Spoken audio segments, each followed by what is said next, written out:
Voice of America के Washington studio से आप देख रहे हैं खबरों से आगे और मैं हूं अनीका उस्मान।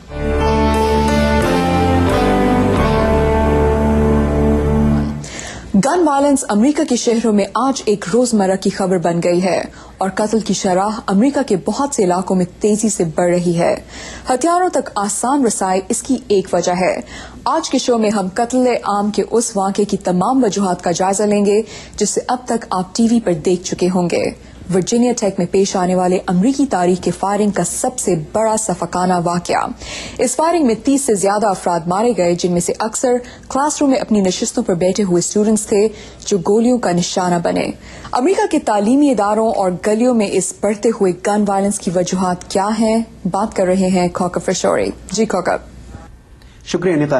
जी नाज़रीन, आज वर्जीनिया में होने वाले फायरिंग के वाक़े ने एक मरतबा फिर बहुत सारे तकलीफ दह सवालात को जन्म दे दिया है, जिनमें से ये कि क्या ये ज़रूरी है कि लोगों के पास इतनी बड़ी तादाद में असलहा हो और नौजवानों की उस असलहे तक दस्तरस हो। इसके अलावा नौजवानों में इस बेचैनी के क्या असबाब हैं और क्या मीडिया में दिखाई जाने वाले वायलेंस जो तशद्दुद है वो कोई इसमें किरदार अदा कर रहा है। इन सवालों के जवाब जानने की कोशिश करते हैं। हमारे साथ इस गुफ्तगू में शरीक होंगे डॉक्टर फारूक हसनात जो कि दहशतगर्दी के उमूर के माहिर हैं, और उनके साथ तशरीफ रखते हैं रवि खन्ना जो कि खबरों से आगे के मैनेजिंग एडिटर हैं। आप दोनों हजरात का शुक्रिया।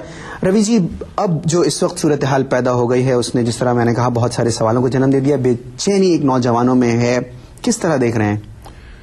मुझे लगता है कि सबसे बड़ा मसला जो है इसमें दो मुद्दे हैं। एक तो यहाँ असला बहुत इजीली अवेलेबल है, चाहे वो जवान हैं, यूथ हैं, बूढ़े हैं, क्रिमिनल हैं, कोई भी हैं। और दूसरी बात सबसे बड़ी ये है कि टेलीविजन और मूवीज में जो वायलेंस दिखाई जाती है उसका असर जरूर हो रहा है, लोग मानते नहीं हैं। मुझे याद है कि जब हम फिल्में देखते थे तो हीरो से अपने आप को रिलेट करते थे, गुड हीरो से।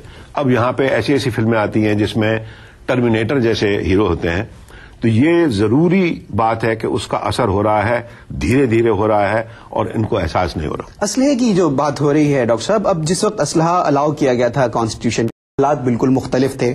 उस वक्त ज़ाहिर असलहा रखना जरूरी था अपनी जमीन की हिफाजत के लिए, शिकार के लिए, खाने पीने के लिए, और उस वक्त हॉलीवुड भी नहीं था। अब मुझे तो लगता है कि अब इसमें अमेंडमेंट की जरूरत है। आप क्या समझ रहे हैं? जी कौकब, बात यह है कि असले का मसला तो अपनी जगह, लेकिन हर माशरे के अंदर एक कशीदगी होती है, चाहे वो समाजी वजूहात की बिना पर हो या इक्तिसादी वजूहात की बिना पर हो। कुछ माशरे तो उनको मैनेज कर लेते हैं और वो फिर एक तरह धारे में निकल कर सॉल्व हो जाते हैं। लेकिन जैसे वक्त आगे गुजरता है, माशरा तरक्की करता है, तो कुछ ऐसे मामलात होते हैं जो हल नहीं हो सकते, और उसमें फिर असला भी अगर साथ मिल जाए और उसकी खुली छुट्टी मिल जाए तो दोनों अवामिल मिलकर फिर ऐसी सूरत हाल पैदा करते हैं जिसमें जो एक्सट्रीमिस्ट हैं या एक्सट्रीमिस्ट कोई एक्शन करना चाहें तो उनके पास एक ऐसा हथियार आ जाता है जिससे वो लोगों को नुकसान पहुंचा सकते हैं। नफसियाती उलझाव की मेरे ख्याल में बात हो रही है, सेंस ऑफ डायरेक्शन नहीं है, ये सब चीजें मिलकर इसमें सोसाइटी में यहाँ पे मेरे ख्याल में अगर बहुत दूर तक चले जाए, जड़ तक, तो ये जो दोनों पेरेंट्स काम करते हैं और बच्चों को घर पे छोड़ देते हैं, उनको यहाँ पे लैच की किड्स कहते हैं, कि बच्चा आता है स्कूल से अकेला, कोई घर में नहीं है, माँ भी काम कर रही है, बाप भी काम कर रहा है, तो एक वो दिशा जो उसको मिलनी चाहिए, एक डिसिप्लिन जो उसको मिलना चाहिए, एक बुरे और अच्छे में जो फर्क आप देखेंगे इस वक्त इस सोसाइटी में राइट का वर्ड इस्तेमाल नहीं होता। It's illegal, it's not correct, कि भाई ये सही है कि नहीं है। लीगल तो है लेकिन सही भी है या नहीं है। अच्छा, ये चीजें तो हो गई। एक जो बहुत अहम सवाल रह गया वो अब अमेरिकन गवर्नमेंट का है, इमेज का है।